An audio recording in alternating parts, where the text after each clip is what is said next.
Welcome to Brattleboro's Town Matters podcast. We are bringing you brief updates about what is going on in Brattleboro town government and what is on the horizon for this wonderful, kind, and resilient community in southeastern Vermont. This is your host, Town Manager John Potter, broadcasting from the BCTV studios in Brattleboro, Vermont. Today, first, we're going to look back at the December 5th Brattleboro Select Board meeting, and then we'll look ahead at the agenda for the upcoming meeting on December 19th. So the board met on Tuesday, December 5th, and at that meeting they had three items on their consent agenda: authorizing a $138,080 Transportation Alternative Program grant application, authorizing a $60,000 Municipal Highway and Stormwater Mitigation Program grant application, and authorizing an $84,356 Homeland Security Program grant application, and those three items were approved 5-0 on consent. The first item of new business, the Select Board Chair opened a public hearing on the Phase 1 utility project finding of no significant impact. That is a project to do a Bridge Street water main replacement, a Signal Hill pump station, and an emergency generator at Black Mountain. The public hearing went over the environmental impacts of the project and took comments from the public and the board. There was no motion taken on that item. The next agenda item was the Brooks Memorial Library Strategic Plan, and the Library Director, Star Electronica, and Ann Verily of the Library Board entered the meeting to discuss the new strategic plan at the library. No motion was taken on this item. Following that, Fire Chief Leonard Howard and Assistant Fire Chief Charles Keir discussed ambulance billing services with the Select Board. And there was a motion to contract with EMS Billing Services as the ambulance billing provider at a cost of $3,000 per month for a 3-year time period, which was passed 5-0. The next item was the housing plan update. Advancing housing initiatives is a Select Board goal this year, and so they have been receiving regular updates on the housing action plan. No motion was taken on this item. The next issue was the McNeil's property acquisition. The town is looking to recoup some of the costs of the demolition from the fire at McNeil's. The board passed a motion to authorize the town manager to sign a purchase and sale agreement contract to purchase 90 Elliott Street from the estate of Clyde Regan McNeil in exchange for the release of the town's claim against that estate. And that motion passed 5-0.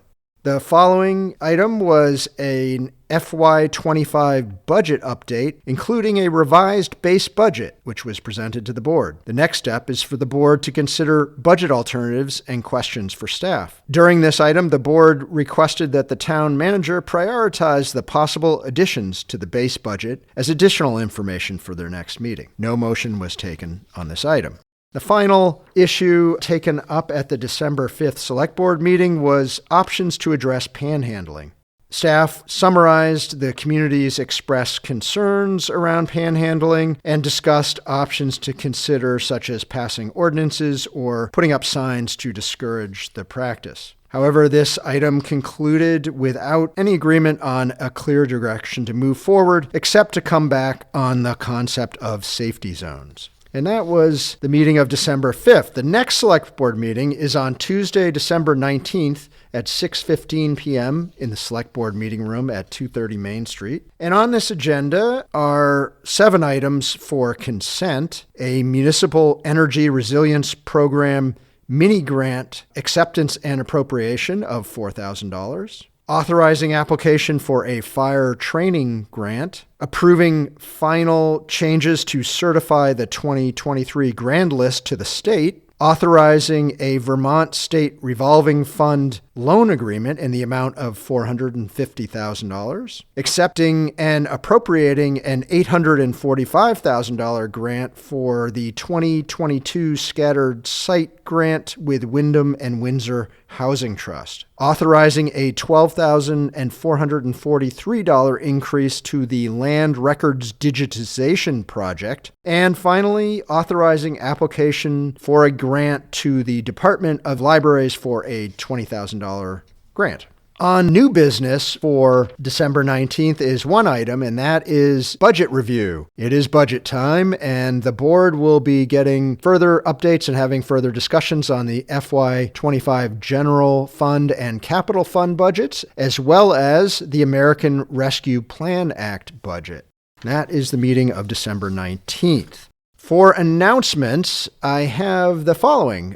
Petitions for Brattleboro Town officers, Wyndham Southeast School District board members, and town meeting members are now available at the town clerk's office. For more information, call 802-251-8157 or send an email to townclerk@brattleboro.gov. You can learn more in the news section of brattleboro.gov. As mentioned, the Brooks Memorial Library has published its strategic plan through 2025. The report provides details on the library's priorities and services in the years ahead. Copies of the strategic plan are available at the library and online at brookslibraryvt.org. Finally, a reminder that the Recreation and Parks Department has many events scheduled through the holiday break, including the Winter Minicamp program and activities for New Year's Eve. You can learn more by reviewing the Rec and Parks holiday brochure at brattleboro.gov. So that is our December update. This podcast is trying to communicate in a different format about what's going on in town government in Brattleboro. There's still lots of additional information on the website, brattleboro.gov, about what is discussed at select board meetings and also what is going on around town. Thanks for listening, and see you again soon.